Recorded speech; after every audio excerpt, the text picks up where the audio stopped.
You've been told to think about these things during the weeks, over the weeks, which we must do. We must start to think properly in order to go beyond thinking. But this morning, for a while, I want you to not think at all in the usual way. That is, try to see yourself reacting and then drop that reaction, whatever it might be, the minute you see it. Now, I'll state the same thing in another way. I would like you to have a pretty much empty mind, because what we're going to go into will require it. I've made no preparation myself personally outside of the foundation for saying anything at all this morning. Nothing at all.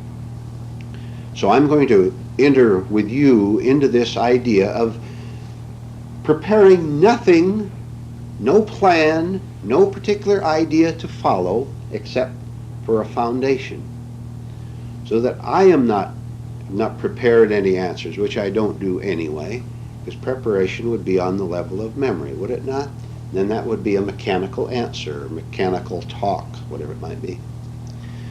What we're going to do in a minute, I'm going to deliberately pause myself and look into my memory, into thought, and pull out almost any word that comes to mind, any inner life word. And then we're going to discuss that word, knowing that it is a word, that it's a label, and to see how we falsely use words. We might even have, or a phrase, we might even say that we're spiritual strivers. We might even give ourselves that label. Let's see if there's any reality at all behind it. Let's see behind the word, to see what our actual state is if we had no word at all, if we had no label at all. To summarize it, at least to this point, I'm going to select a word, maybe a phrase, and just discuss it with you as it comes to me. No preparation. I have no idea what I'm going to say. On your part, you're not to have any idea of how you should respond to what I'm going to say, because you might be falling right into your old habit, as I might have the habit, of responding according to conditioning. You see, this will become clearer. We're just experimenting with it. So I'm going to pause for a minute and just think of any word which I have no idea what it will be, and then I will proceed from there. And think without words, without conditioned thought. Simply hear me, pay attention to it, without responding, so that you are not there at all, but there's an understanding without you being there. And where there is real understanding, you are not there at all. And you should grasp this if you've grasped what we've covered in the past. All right. I will deliberately relax a minute and think of a word.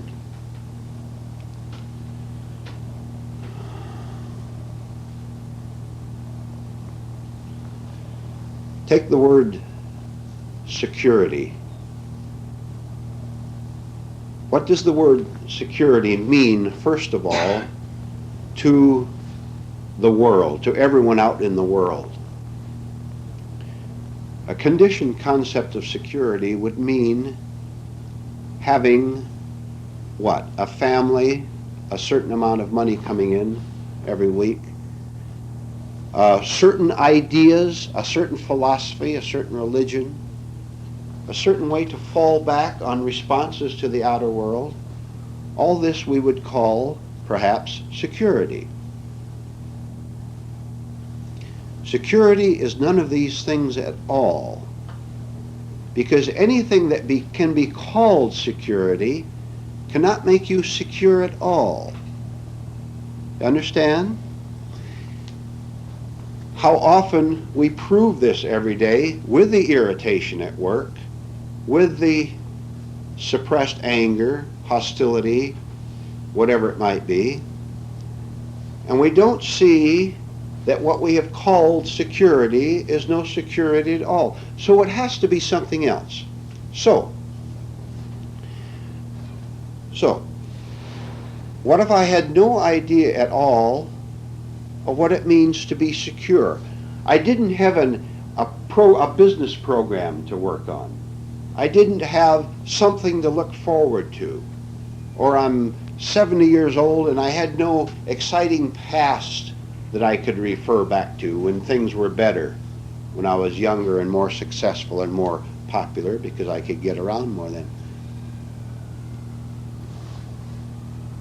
What if I had no thought, no idea, whatever, of what it means to be secure? What would be my state? Now you tell me, what would be... See, you can't imagine what it would be because it's beyond imagination, beyond thought. That, see, that is security. When I have none at all, I have none. I'm not depending on you to give me dinner, companionship, sex, friendship, whatever I've been getting from you.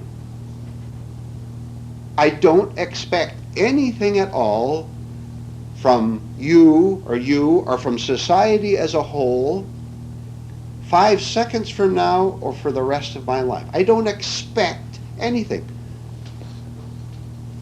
What a marvelous state that would be for me if I could really do it, right? If I could really do it. We can do it. We are doing it here right now. We're getting free of the whole thing so that this physical body and that physical body and that one lives in thought and in time. You have to brush your teeth. It's a good thing if you do. Brush your teeth, whatever you do with the physical body. But psychologically, you don't exist at all. Not even to identify with the body except to take care of it on its own level. Now, see, I'm asking you a question to which there is no answer. There's no answer to it at all. But if you lived in this state where there's no ideas at all, where there's no thought at all about who you are and therefore of what you should get, what would your problems be? You couldn't have any, could you? So, now do you see why we have problems? Because we take the word security. Look, I read a book or even see a newspaper that says it is good to be a secure person. Already, because I read that mechanically, I'm sunk. Because the next sentence of that ad in the paper will be, buy this automobile and you'll be secure. Get this person into your life and you'll be secure. Or get rid of this person and you'll be secure. Already I'm thinking about what I can get that will make me free of my problems. But there's nothing on earth I can get that will set me free except understanding. Now, you get this, and those of you listening to this tape, listen to it. All I need to see is that I really have no problems at all.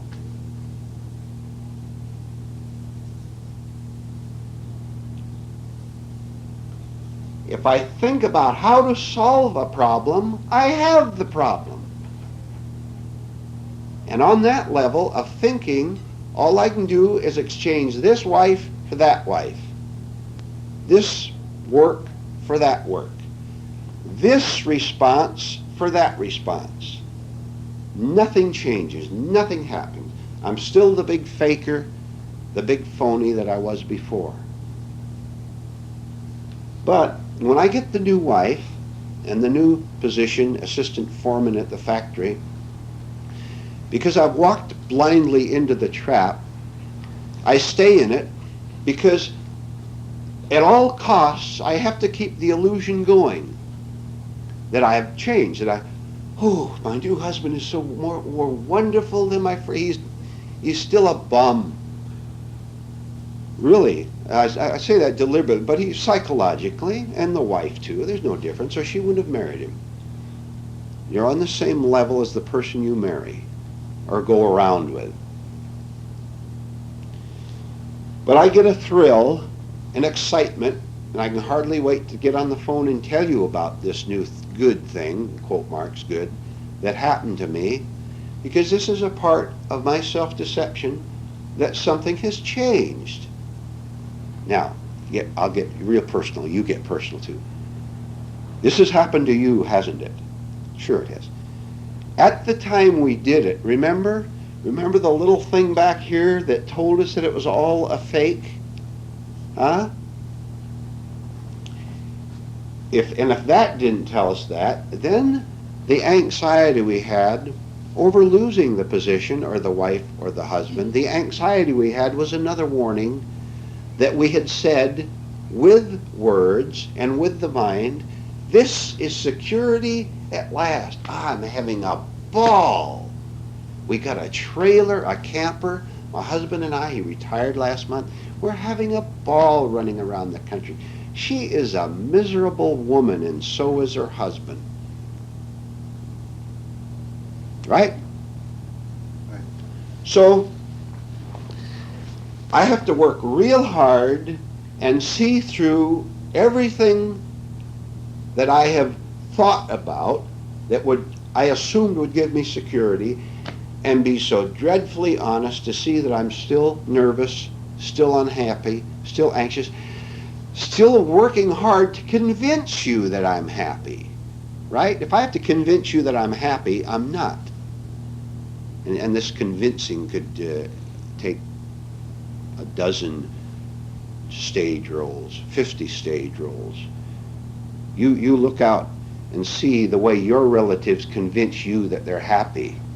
The labels they put on themselves, the endless talking about what they're going to do next summer when they're going off to the West Indies or wherever they're going, how excited they are about what they're going to do.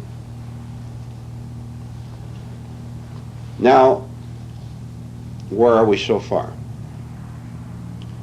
I have to see that no thinking at all about security can give it to me. I've tried everything on earth and none of them have worked. And I get so tired of deceiving myself, but I'm afraid to let go. Am I not? Because if I let go, then where will I be? If I let go, if I don't exist anymore as this person who's seeking security, then who will grasp something out there? If there's no one here to grasp something out there to feel secure, where will I be? You go through all this, you go through it many times, and you will find the answer. That when there is no grasper here, there's no need to grasp anything out there. An invisible man standing here does not need to grasp a life preserver. An invisible, non-existent man is not drowning. He's not in any danger at all. Oh boy. You listen to this, listening to this tape. And I will tell you something, and let's see what you do with it. Remember what I said at the start? Don't react to these things the way you usually react.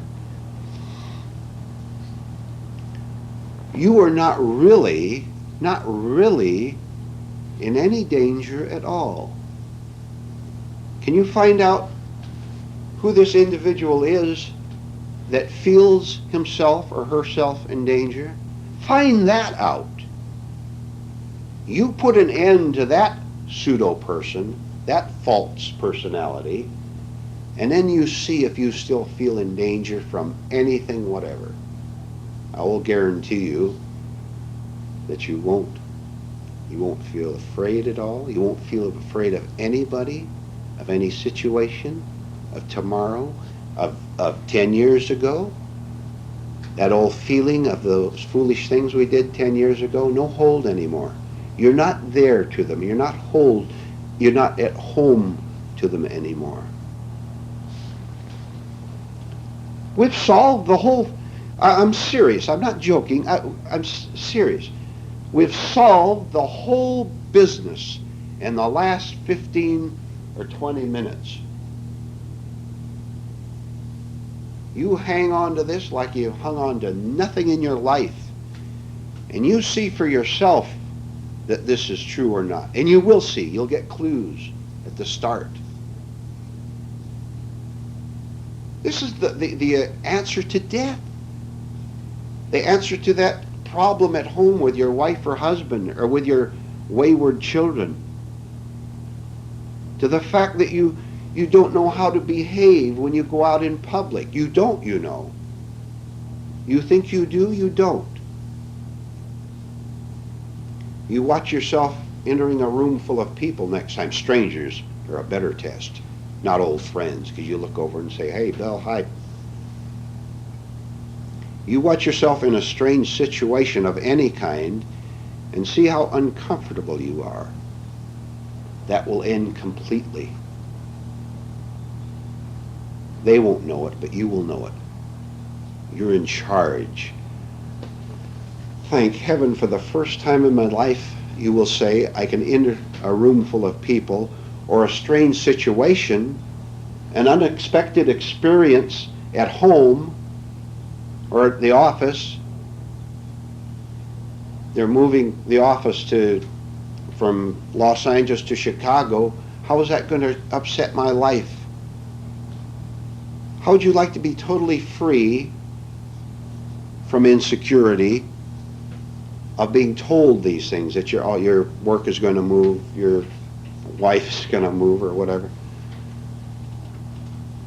and you are free of it?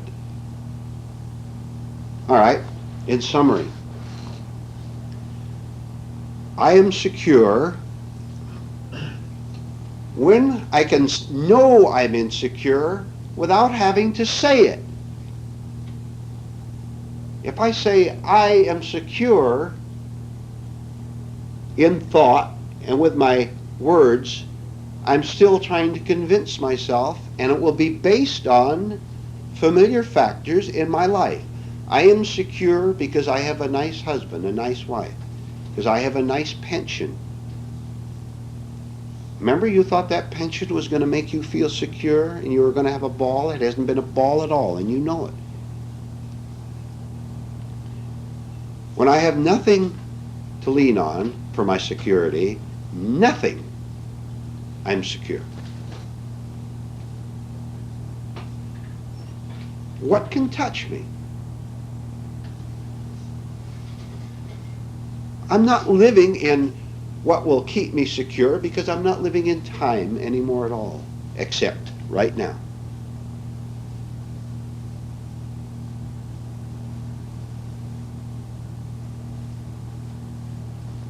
You sense what an incredible thing this is that you've heard, do you?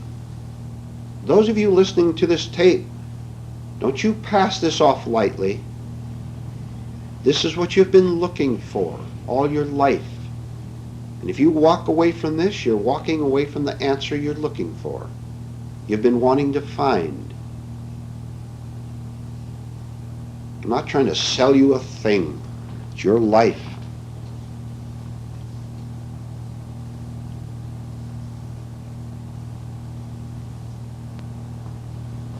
Comments? Questions?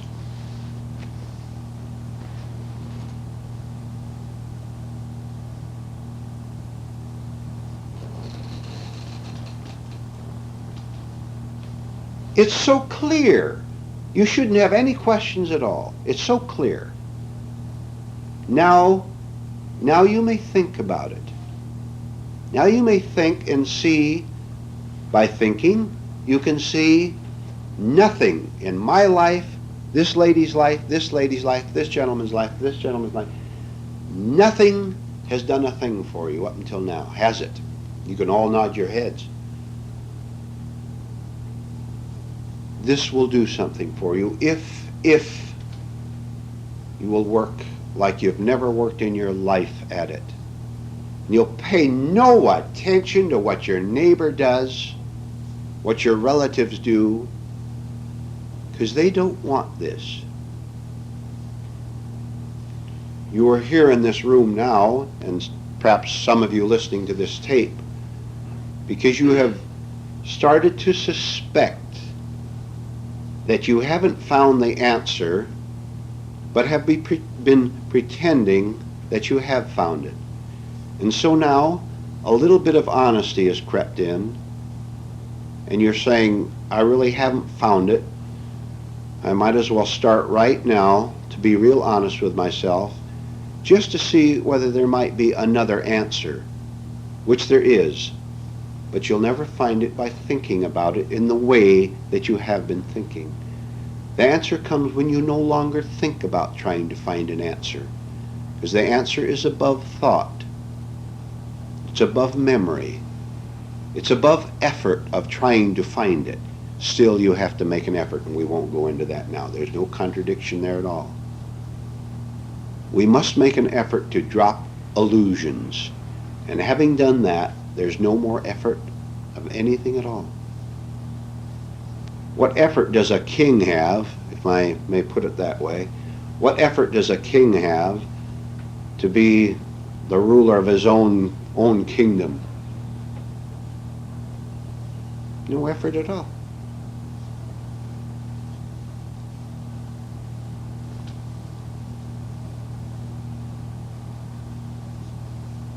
So if I became irritated during the week, or if I became irritated or fearful of something that I've heard on this talk, on this tape, if I can see that that resistance is preventing me from finding the answer, if I could see that much, if I can see that my irritation itself is an attempt to hold on to my false security. A prisoner in a cell who's been in the cell for so long, 20 or 30 years, that he was in such despair over being in prison that he's lost his mind, and all he knows is the bars around him in this cage, and you try to drag him out, he's liable to assault you if you try to drag him out of this cage. Can any of you see that anger against the truth is simply nothing more, see it in ourselves and in others, against being hauled out of the cage into liberty? The truth wants nothing more than to get us out of the mess we're in. Now, why on earth do we fight? We know why we fight. We're on to that a little bit. If we're on to nothing else, we know why we fight. Because we're afraid to let go of what I call me in my comfortable little prison cell. I'm miserable, but I put lace curtains on the prison, and I've called it a mansion. Pretty lace curtains. And I put a pretty colored bird, a canary, up on the wall, and I said that's a live bird. It's just a picture of a bird, not a real. If you want to see a real bird, step outside and see a live bird, and then you will be alive with it. The person who looks at a picture of a canary and thinks it's alive is dead himself. He's a replica himself. A replica is of every other person and every experience he's ever had. So when I go out of here from now on, what I can do and what you can do, even walking down those steps and getting in the car, is to see how easily I'm irritated, how easily I'm made fearful, how one look from you can put me into tears. Then I remember everything I heard here, and I can begin to work on myself in a totally new way. Listen to this. Using my problem to solve the problem. You have nothing else to use. You can't use your rightness. Where is it? You don't have it. I will tell you, listening to this tape, that you don't have any rightness to begin with the exception of the wish to get out of the cell. That is rightness. And thank heaven if you have that. The wish to get out. You know, you will continue to fight the man who comes up with the key and opens the cell and opens it wide and puts his hand on your shoulder and says, look, see the sunshine, see the cage is open, come out. You're going to continue to fight him. I know that. But at least those of you here can begin to look out and see that there's a difference between that natural light out there, the natural light of the sun, and the artificial light of that 40 bulb light that's very dim over in the corner. See the difference between the artificial light and the natural light. This is the beginning. And I've said before, you'll get so excited. You know, the jailer comes in and he says, look at that light. We don't want to look. We love that. But he keeps saying it, so nothing to lose. So you look out and you get a glimpse. But it's too startling. The contrast is too shocking to you. The light is first, we take the light as the enemy, and the artificial light is the friend. Exactly backward. Exactly. And so we fight and we say, I don't want to look that way. I want to look that way. And so you fight like mad, and he keeps being patient with you, and he says, look, so little by little, you keep looking out and you see the natural sunshine. Have any of you experienced this? May I see your hand? This is what we want, that first glimpse. There's no stopping us. Is there any stopping you want? No. Oh, I'll tell you, so when the man puts his gentle hand on your shoulder and you think he's out to con you, he's going to charge you or something when you get out into the sunshine, be aware of your fighting of him, but at the same time, remember that glimpse you had out there of the natural sunlight. And you be aware of both at the same time. This helps. Comments, questions?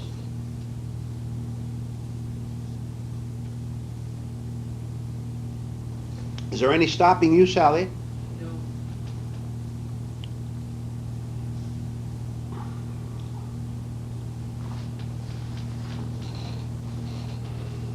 I find I've seen the glimpse of the light, but then I find the darkness slowly, it seems to be dark for quite a long time before another glimpse of that Right. light comes through.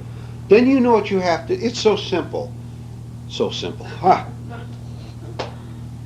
What you have to do is a lot more than come to these meetings. You know that. Think of all the things. You go home as a informal project. You go home this afternoon and you write a list of things that you can do outside of this class that you can do for yourself. Start with the most obvious ones. Read, write books. And you've been given recommended reading on that. Read the right books. And don't go away from there quite yet. How do you read the book?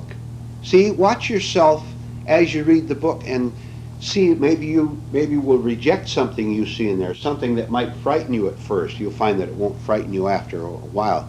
It might be quite startling to you at the start, or puzzling because you've read something else and now you're comparing and you say, how can both things be right? Learn to read with a receptive mind. But be sure you have a right book. Otherwise, everything is lost if you read a false book, a foolish book. Then continue with the list and ask yourself things you can do. You've been observing yourself at work, for example. You've been seeing how easily you get irritated. You see how that you are one person in one crowd and another person in another crowd. Or you can see, and listen to this please, how you're dividing life into compartments between so-called spiritual life and what you're doing there at work. There's no difference at all. There's no difference. Stop dividing life in any way at all so that there's just one thing, which is not on the level of thought. Thought is on the level of divisions. How many countries are there in the world today? A couple hundred maybe? Human beings have divided themselves. How many religions are there? How many plans for changing the world are there? We're not here to change the world, you're quite aware of that. We're here to change me and this lady and this lady and this man.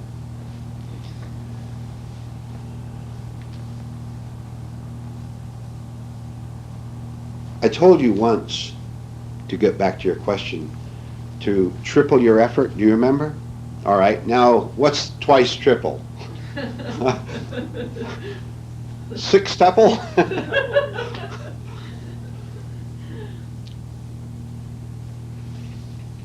Can I make a comment? Yes, go ahead. One thing that has helped me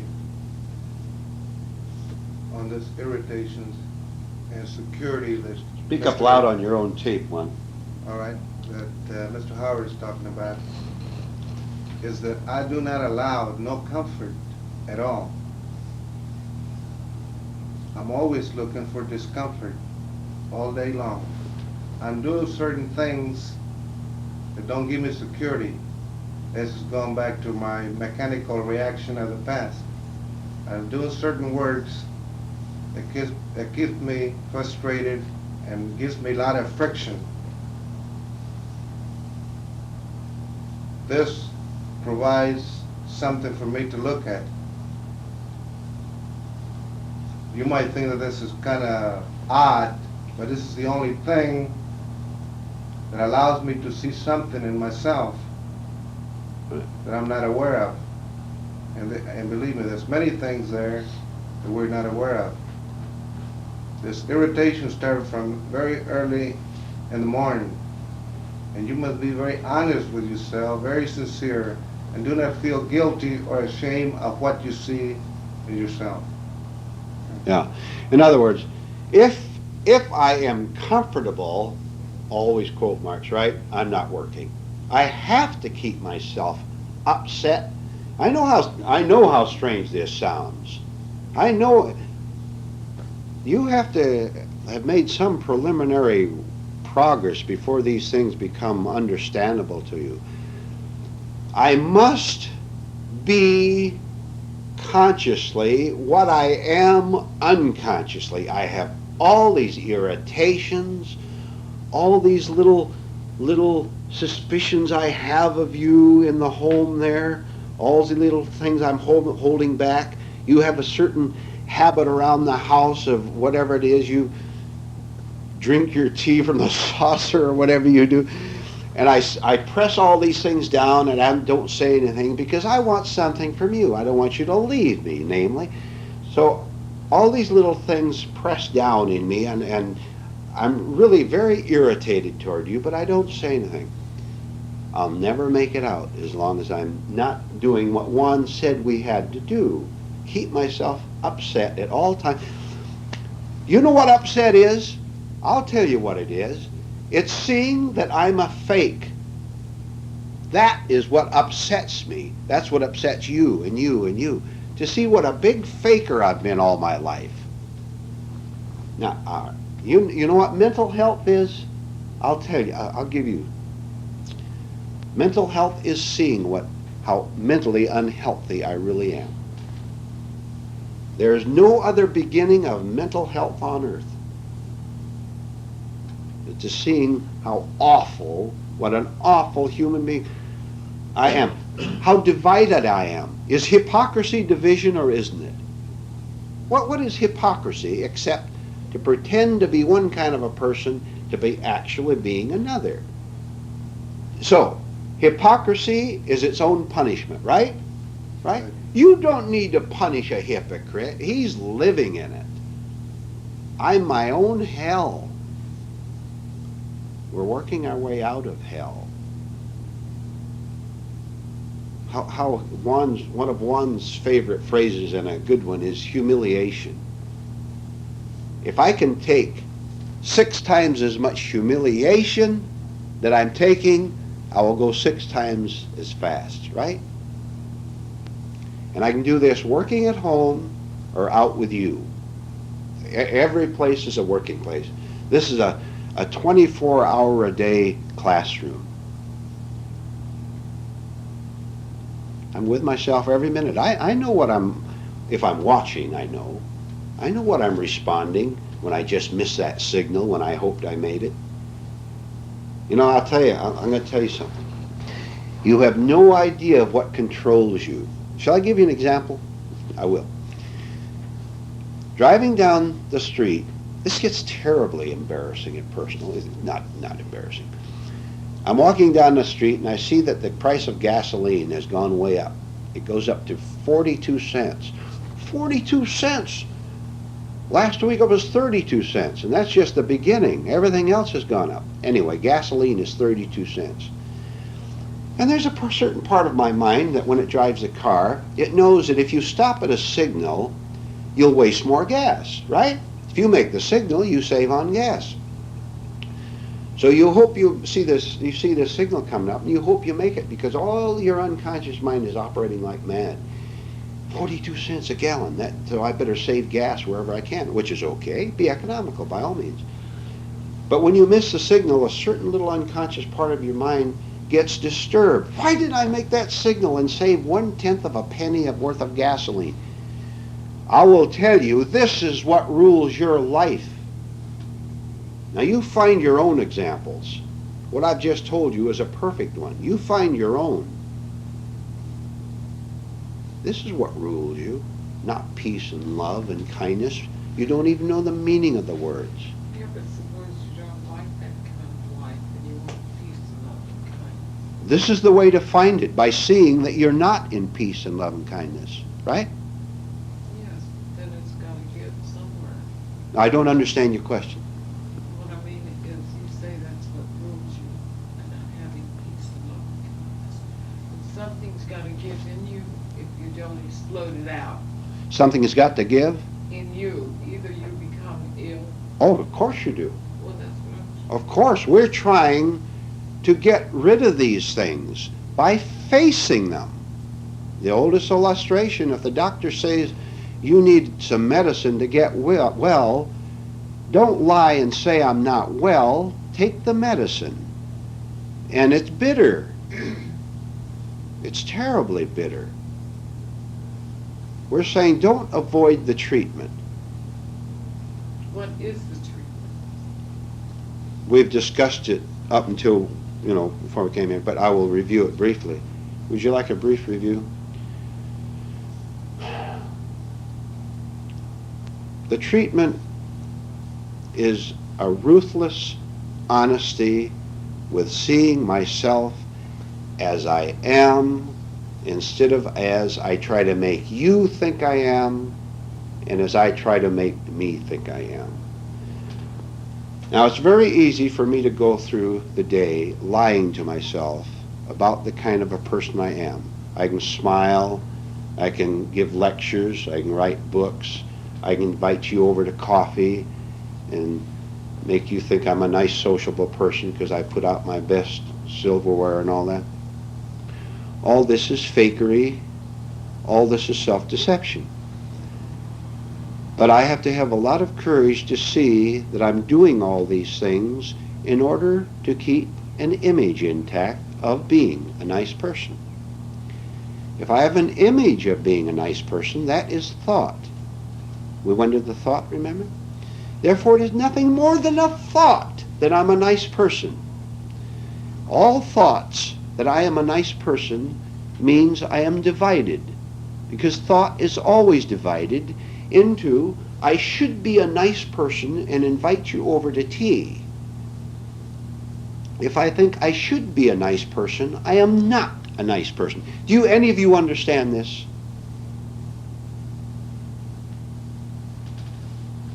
I'll repeat it, and we'll go into it a little bit. Anytime I try to be nice, I am not.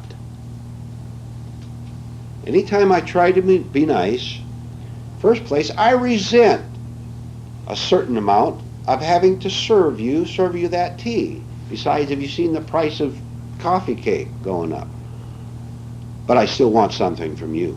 I want your company. I want you to invite me over to tea tomorrow, whatever it might be.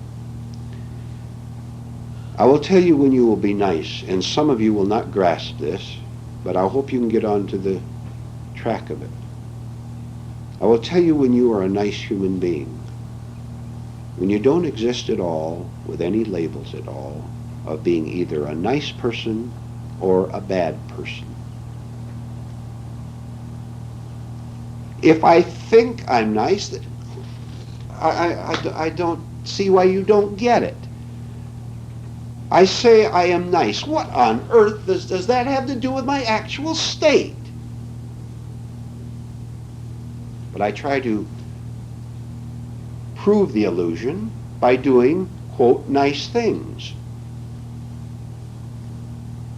Maybe I even give money away to the poor, or I help the poor in their cause.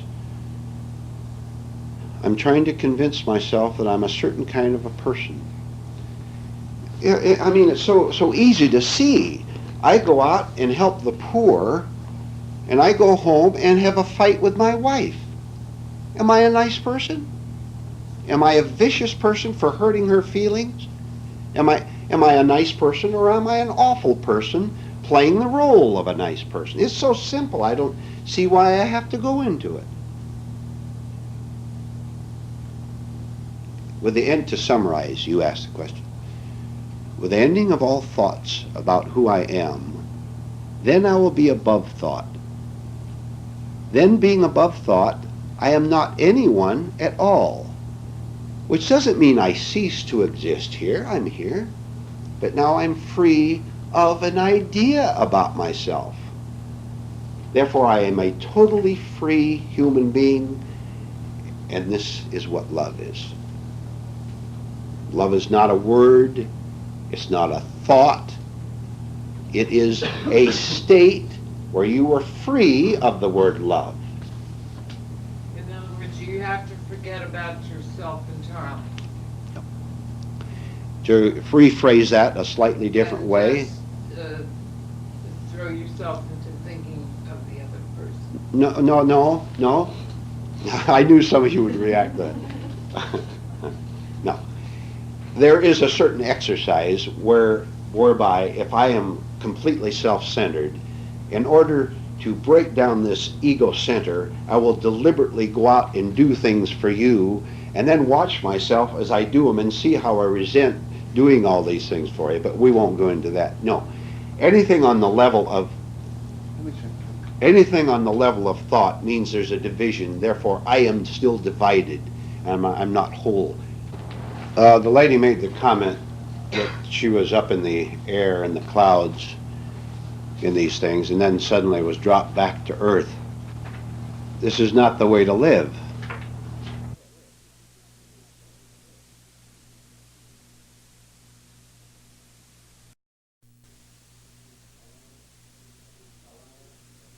Eleanor, explain why she was up in the clouds in the first place and why she came down again. And speak up nice and loud for the tape, please. Well, I think probably you were looking for something in that book that to inspire you and to make you feel better, and maybe you did get that out of the book. And if you did, then you were just on one of those false highs that you were going to have to fall from, because the books are for your they're to work with and to be able to see yourself, and they should be quite painful if you're really working with them, and not to be, completely taken away from yourself and looking for a euphoria, a type of a really glorious state to get into, because they are very, very hard work. Anyone want to add? Yes, Ro. Well, whenever you have a high, you always will have a low. Absolutely. That's what you have. Absolutely. There's always that balance. It's like the pendulum. Well, I probably didn't tell you the truth. I had been doing hypnosis, and then after reading your book, the two culminating together is probably what did it. I would like to bring out something. We'll continue sort of open discussion from this point on. But as a point of discussion, would you think silently for a minute when I ask you this question? Just and nod to yourself. Is there anyone, any human being, or more than one, whom you feel threatened by? Answer yourself, not to me. Is there anyone in this world that you feel threatened by? Either someone you know personally, or maybe you've heard of them. Just think for a minute. Now I'll ask you why you feel threatened. Do you see the answer to this? There's many ways we could go on it, but let's cover one of them. Bob, you're smiling. What are you smiling at? Well, one thing I'm smiling at, I don't know whether I'm luckier than Juan or not. I don't have to go out and look for negativity. I was gonna say the same. Boy, they're there, maybe. I don't have to seek them out at all. And maybe this is good, maybe it's bad, I don't know. I make no judgment on it. But I do find plenty to work on all Yeah. the time. I find one time especially is when I first awaken in the morning. It seems like during sleep that any negativities seem to well up in the morning. And this is the best time and the best opportunity I find Break it. that we can break it and work on Right. ourselves. And I have been making some progress in this direction. I haven't beat it yet. Yeah, I know. But I have made progress early in the morning by when these things well up, by using the drop it, by using the other little ways and tricks of seeing these things as they really are. It's helped me tremendously. Yes. Yeah. And this much I have learned from our work together. It may be a small step, but nevertheless, it works. Yeah. That works, and I know it does. And sometimes the former negativities that hit in the morning were enough to touch off, so the whole rest of the Right. day was a negative day, a very negative day. Whereas if you can catch this thing early, Right. you can, but Juan, I don't understand why you have to go look these things up.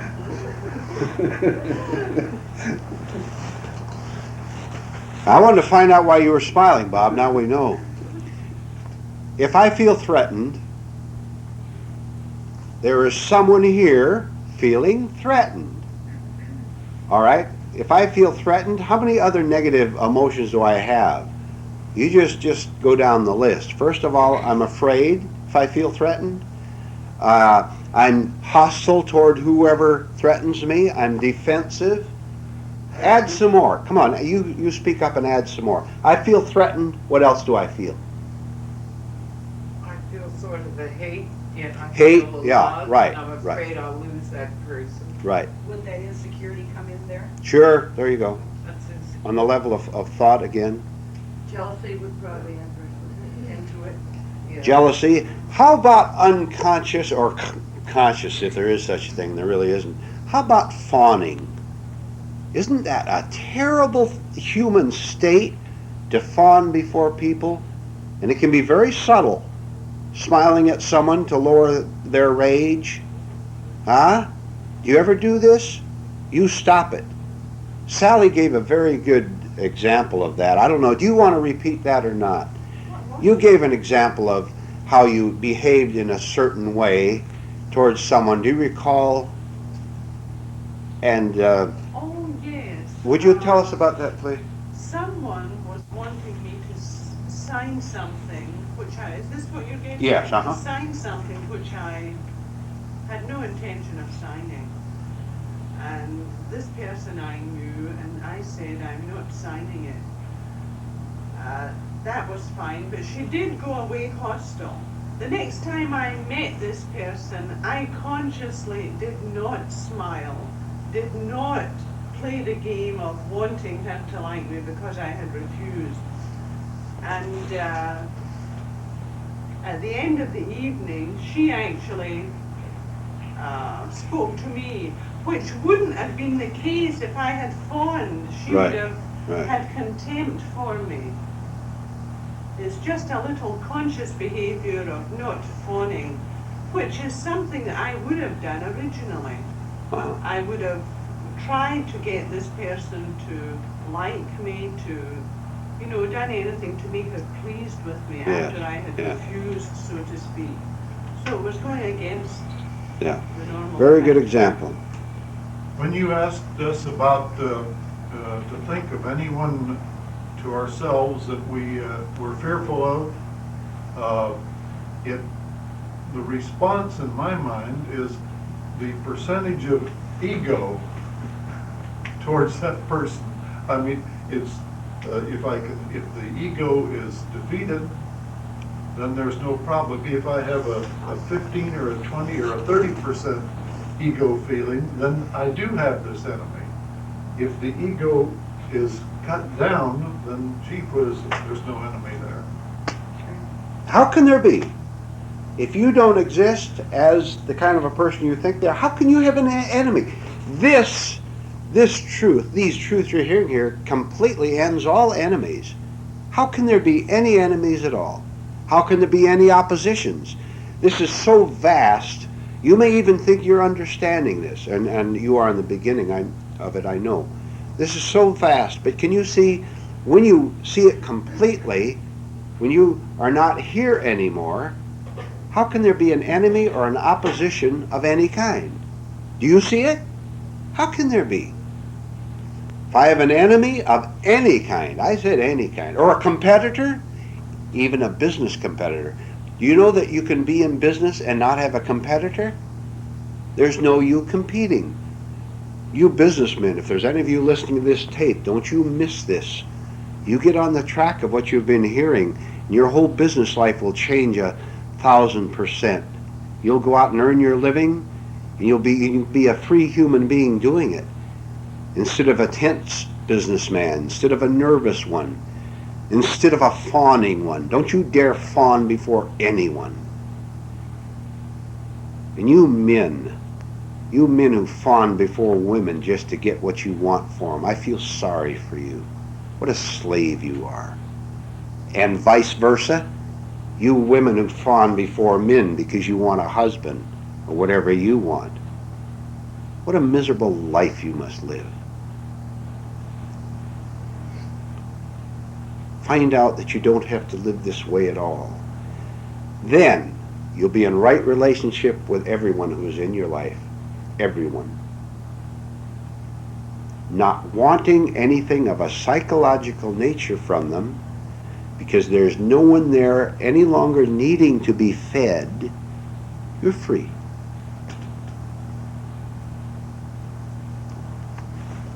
May I ask another question? Yes, please. And would you speak up loud, please?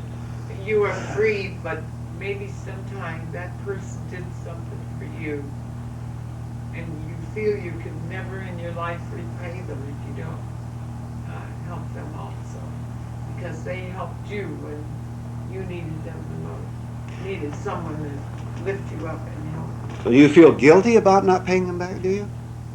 I mean, if this was... Yes and no. I want to pay them back. I want to help them. Besides, maybe I do feel a little bit guilty, but I feel that it is my, not my duty, but I'm here for that purpose. I'll tell you what the purpose you were here for. And if it isn't, I feel that there's nothing to life except to be kind to each other. All right. I will tell you your purpose in being here. My purpose, this gentleman's purpose. Purpose is to go into all these things, to find myself, so that now listen, so that I no longer, I'm so clear, so free of it. I don't even have to ask whether I should repay this person or shouldn't I. I'm still, don't you see I still have a problem if I even ask the question? This is the ending of all questions.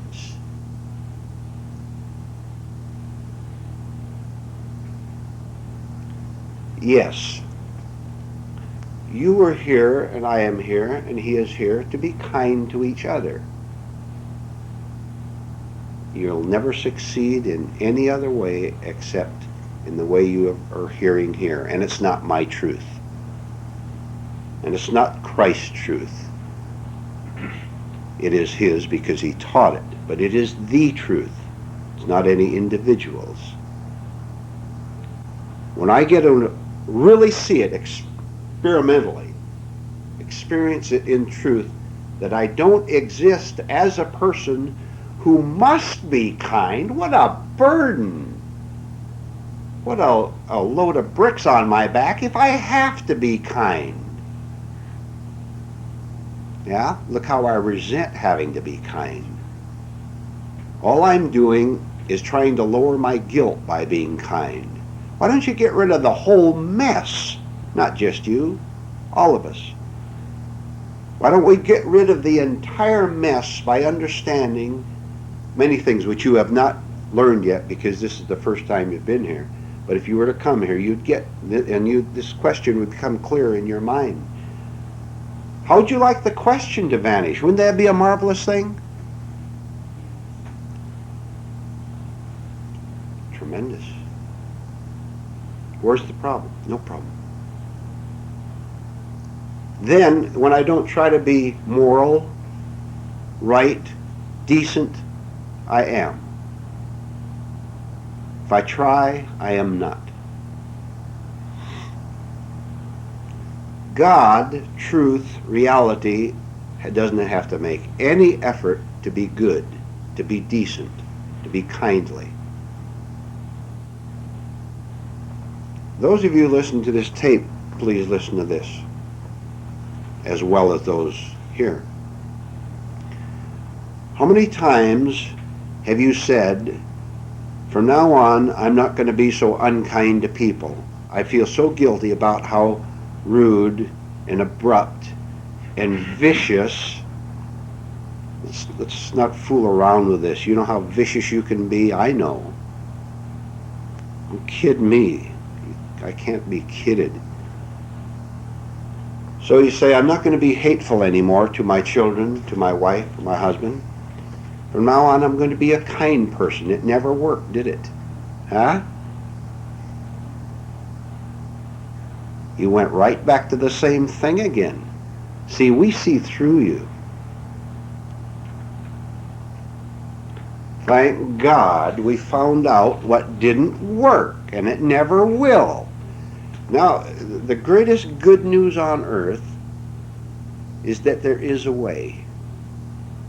It's not the way we've tried, but you have to have so much courage and so much persistence to drop trying that way.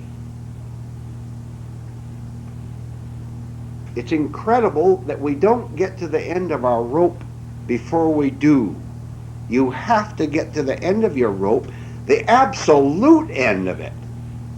If there's another inch there, no good.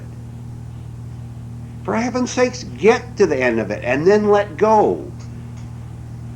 Oh, you'll be lost. You know what I'm going to say, don't you?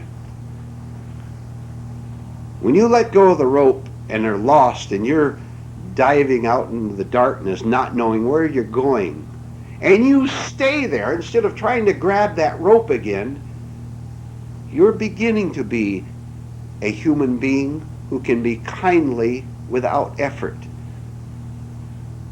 You're beginning to be one of the few human beings on earth who ever really became sane. You'll be one of the few human beings who was ever truly born again, to use Christ's words. This is what he was talking about. You don't become born again by going to a revival or a church. These are words, and this is cruel deception. Don't you have anything to do with it. You can't join with cruelty. If you do, you are cruel yourself.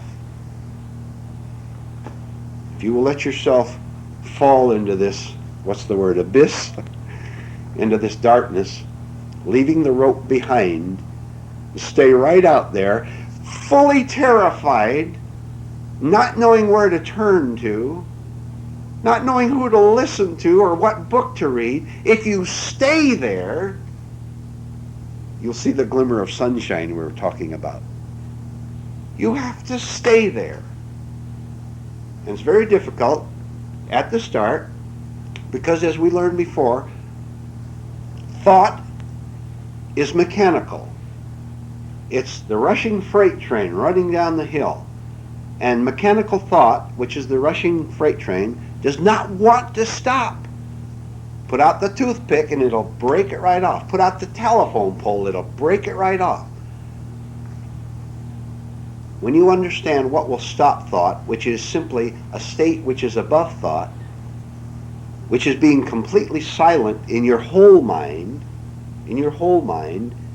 not hypnotizing yourself by muttering some stupid prayer. When you've gone beyond all this foolishness of mechanical praying and meditating and all that, when you've gone beyond that, then you begin to see this. And you stay right out there completely lost, you'll begin to find yourself. But it will be a totally new human being. And it won't be you with a name at all. It'll be you without a name, just as God is without a name, without a label. The God of that church is not God at all. He's the God of that church, because there's another church across the street with another God. And they fight each other, don't they? And they kill each other in the name of their God, don't they? We're here to let go of the end of the rope and to help each other stay free of the rope, stay free of conditioned thought, stay free of our self-labels, of our ideas about ourselves. And sooner or later, something new will enter, and you will not just see it, you will feel it. You will know it.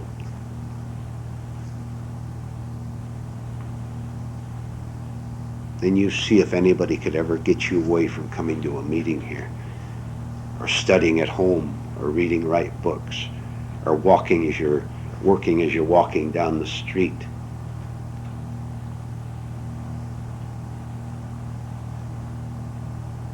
It'll be silent work, because none of your friends will want it, none of your relatives will want it.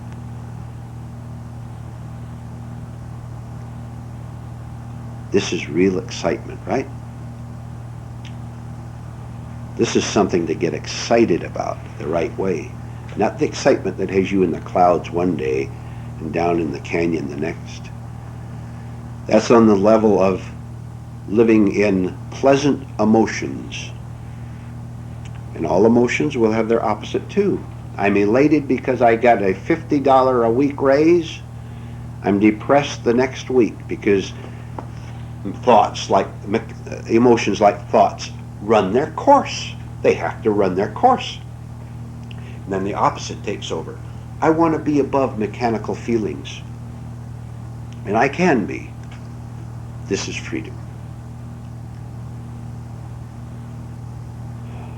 Which means I have to catch myself every time I try to prove how loving I am, how great I am, how authoritative I am.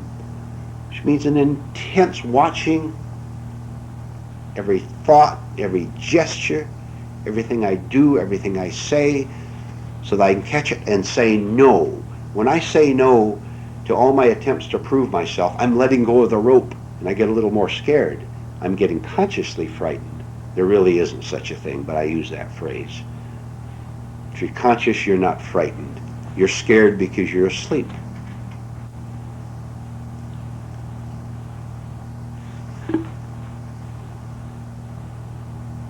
Do you understand this, Bob? Somewhat? Somewhat.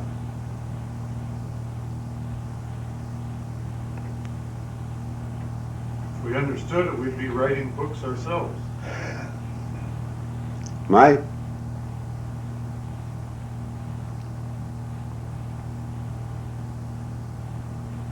I've even encouraged Sally to do little writing things as an exercise, like decide beforehand on the level of thought, of planning, that you're going to write, you might try this, going to write a short paragraph consisting of, say, a minimum of 5 sentences to 10 sentences. Sit down with a blank piece of paper and give it a topic, give it a theme of what? Security, self-understanding, any topic you want.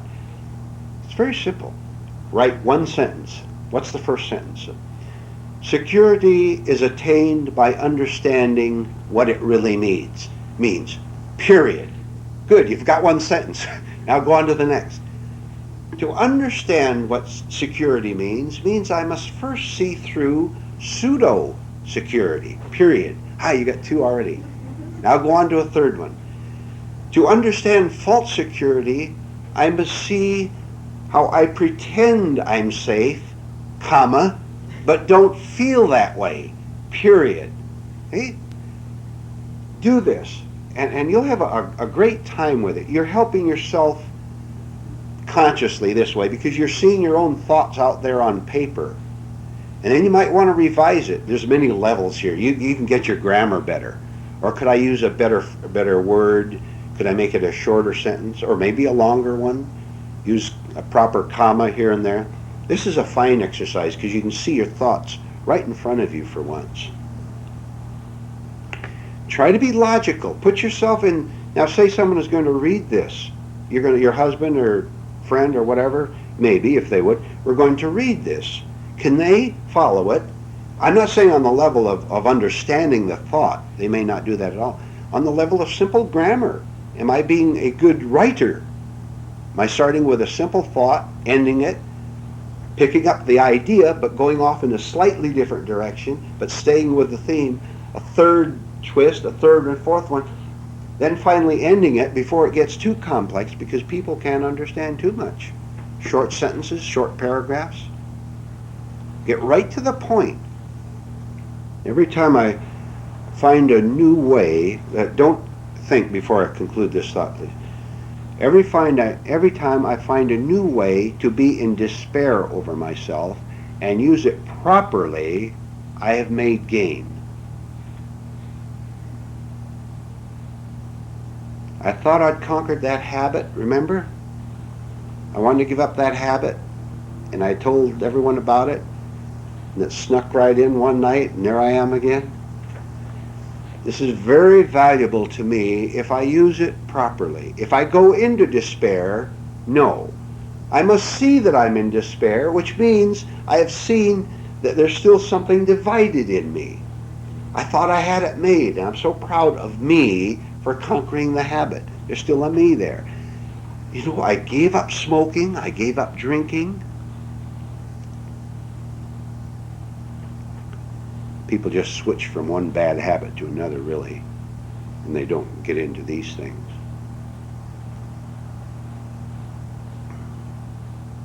The more despair I have over myself while using it properly, the better off I am, because I'm seeing consciously for the first time what a mess I've always been. I see what a liar I've been all my life. Huh? I see what a liar I've been all my life. It's strong stuff, strong. We said the medicine wasn't pleasant. It's terrible tasting, but I've got to take it. I'm tired of taking soda pop with a medicine label on the bottle. It doesn't do a thing for me, and I finally see it. It tastes sweet. It's great stuff. But I'm still the same human being. I'm still afraid. I don't want to be afraid anymore.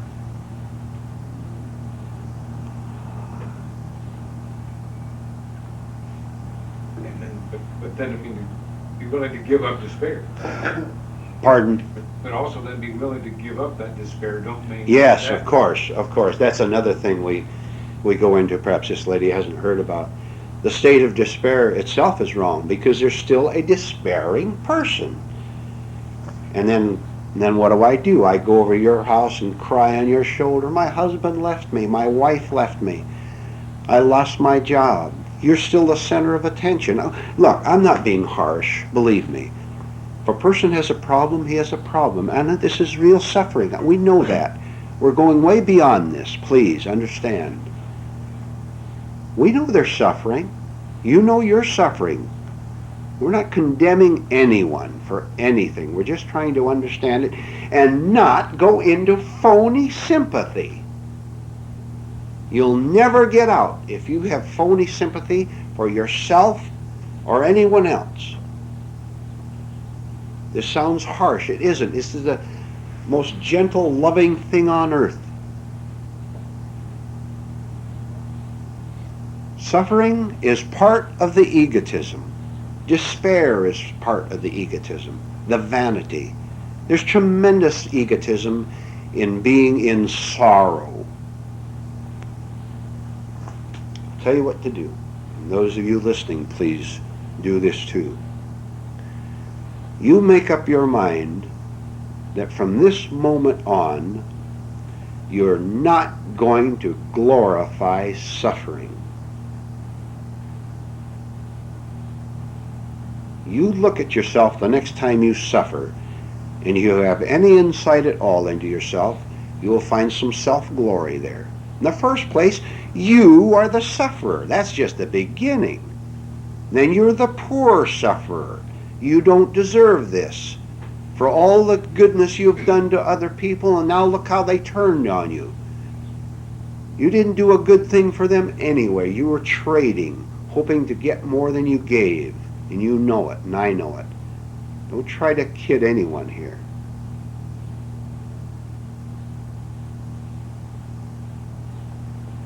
You were playing a game and you know it. And you call that goodness? Huh.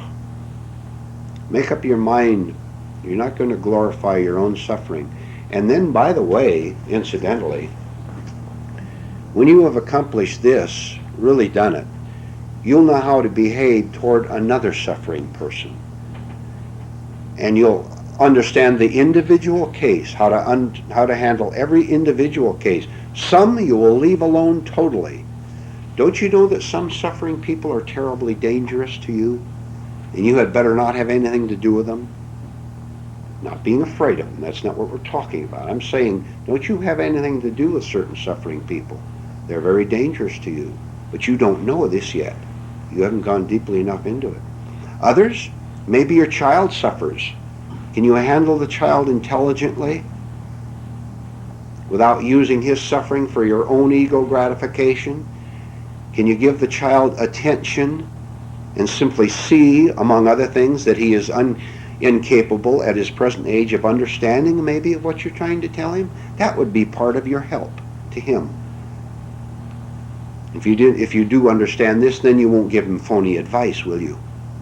You won't tell him to hit Billy back, which I have heard parents say. Well, hit Billy back. Stand up for your rights. Any parent who tells his child to hit another child back is a lost human being. He's a violent human being.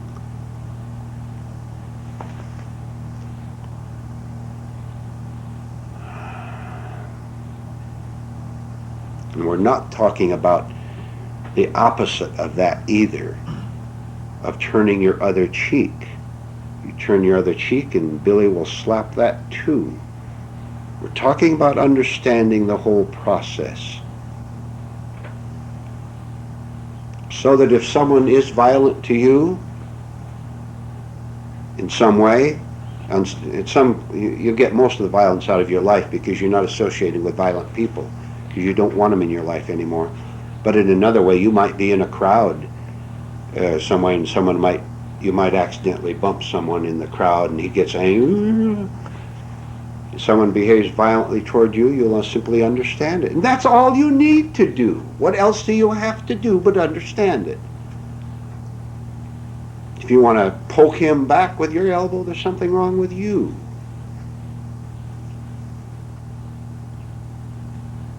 Or if I do it with me.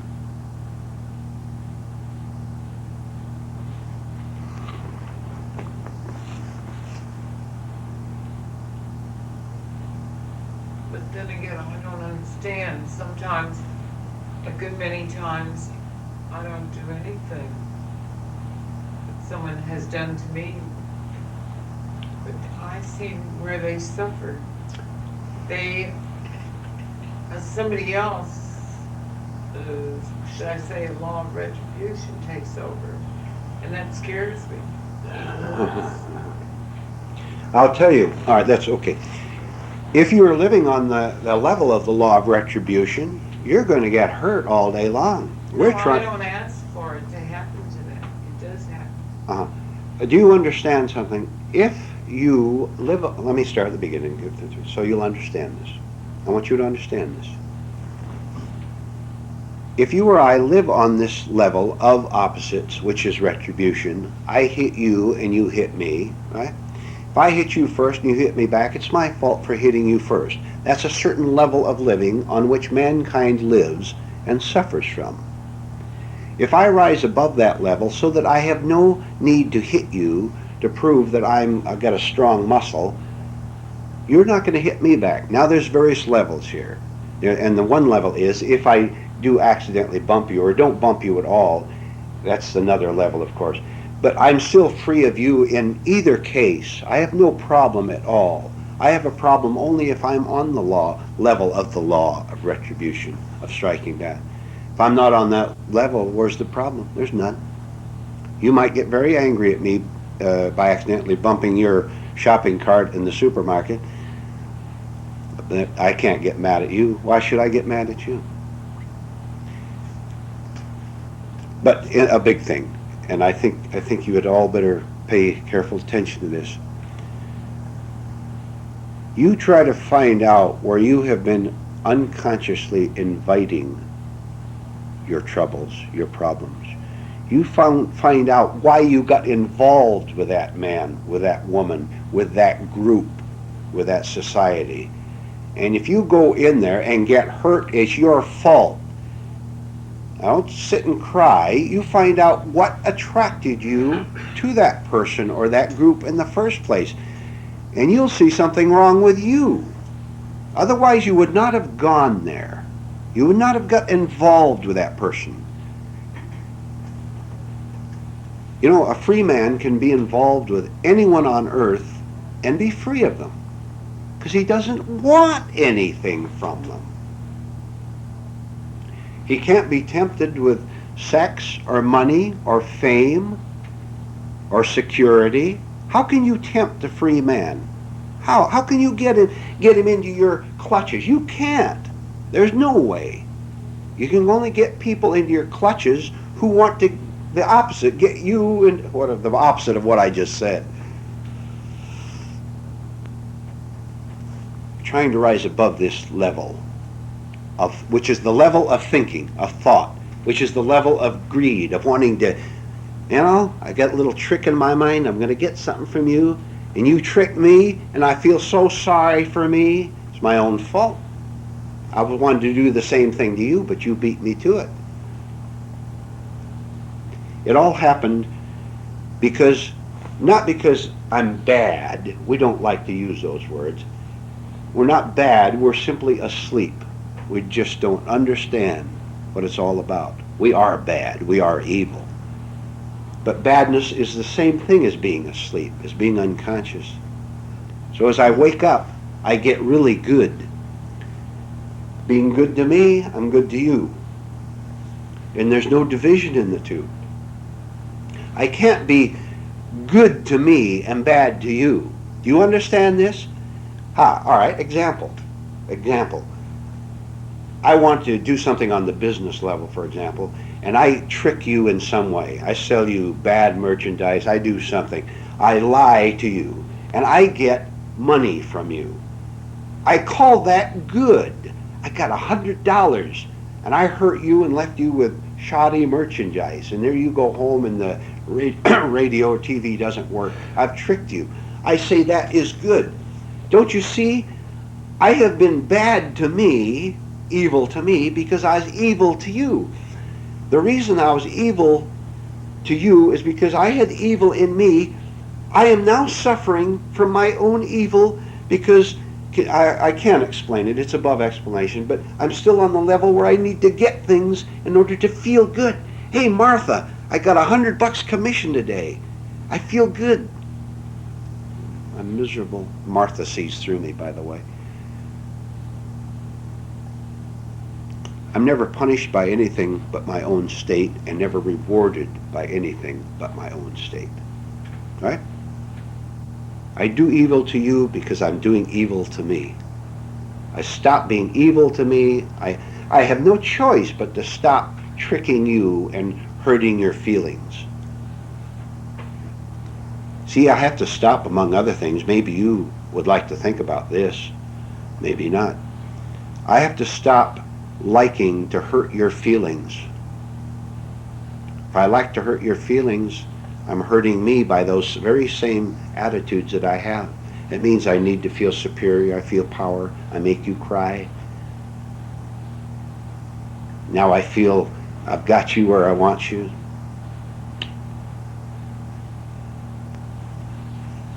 And I destroy me as I destroy you. If you could wake up, you could be free of me. Then I could be the same kind of a cruel human being, but now you're free of me. See how much work we have to do? That interests me there when you said in business, in competition, when we pull a fast one on another guy, we call that good. You know, I mean, as long as it's a business. Yeah, I see that. You businessmen, again, listening to this tape, if there are any listening to this, pay attention to it so that you're not your own slave anymore. But then there's the opposite way. Pardon? There's the opposite way, and you would probably call that fast too, where you purposely give them a good deal because you want them to come again. And Oh, yes, and their friends too. Well, yeah. Would you call that also? Well, that could be trading. Again, there are various levels involved. Would you call that trickery too? If you're a good businessman, why shouldn't you give your customers good service and good products? What's the problem? Why don't you just give them good merchandise, whatever you're selling them? Why not? You do, but you purposely give them a still better buy than ordinarily, even if you were to lose some money. Well, you still might have a motive in that of self-gain. You'd have to see your own individual motive for doing that. Maybe you want something else beside their money. Maybe you want them to give you a free pass to the football game. I don't know. Find out what you want. Find out your motives. Look at them. And then realize that you can never get anything out of trickery.